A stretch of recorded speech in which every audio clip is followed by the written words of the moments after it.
Mark chapter 7. The Pharisees and certain scribes who came from Jerusalem gathered around him. When they saw some of his disciples eat bread with defiled, that is, ritually unwashed hands, they found fault. For the Pharisees and all the Jews, unless they wash their hands ritually, do not eat, keeping the tradition of the elders. When they come from the market, unless they wash, they do not eat. And there are many other traditions which they have received and observe, such as the washing of cups, pitchers, and bronze vessels, and dining couches.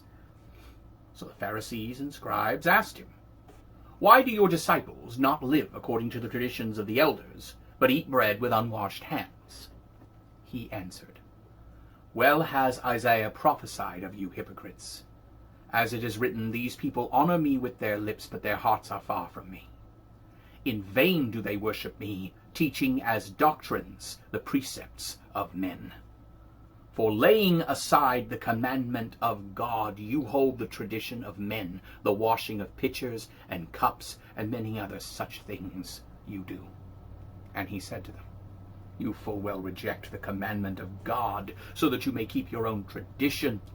For Moses said, 'Honor your father and your mother,' and 'Whoever curses father or mother, let him be put to death.' But you say, if a man says to his father or mother, 'It is Korban,' that is to say, what you would have profited from me is a gift to God, he shall be free. Then you no longer let him do anything for his father or his mother, making the word of God of no effect through your tradition which you have delivered. And you do many similar things." When he had called all the people to him, he said, "Listen to me, every one of you, and understand. There is nothing from outside a man that by entering him can defile him.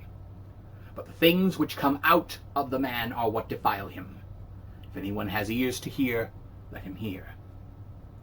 When he had left the people and entered the house, his disciples asked him concerning the parable. He said to them, "Are you so without understanding also?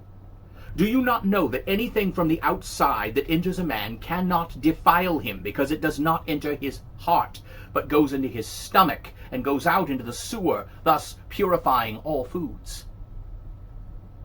And he said, "What comes out of a man is what defiles a man.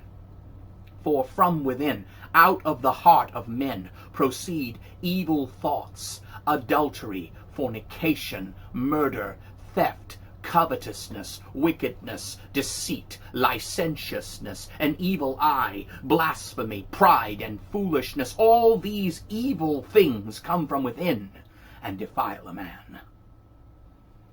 From there he arose and went to the region of Tyre and Sidon. He entered a house and would have no one know it, yet he could not be hidden. For a certain woman whose young daughter had an unclean spirit heard of him, and came and fell at his feet. The woman was a Greek, a Syrophoenician by race, and she begged him to cast the demon out of her daughter. Jesus said to her, "Let the children first be filled, for it is not fitting to take the children's bread and throw it to the dogs." She answered, "Yes, Lord. Yet the dogs under the table eat the children's crumbs." Then he said to her, "For this answer go your way. The demon has gone out of your daughter." When she had come to her house, she found the demon had gone out, and her daughter lying on the bed. Again, departing from the region of Tyre and Sidon, he came to the Sea of Galilee through the region of the Decapolis. They brought to him one who was deaf and had difficulty speaking, and they pleaded with him to put his hand on him. He took him aside from the crowd, put his fingers into his ears, and spat and touched his tongue.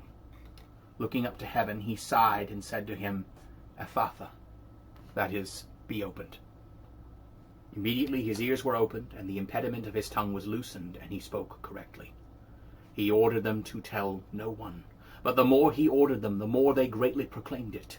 They were astonished beyond measure, saying, "He has done all things well. He makes both the deaf to hear and the mute to speak."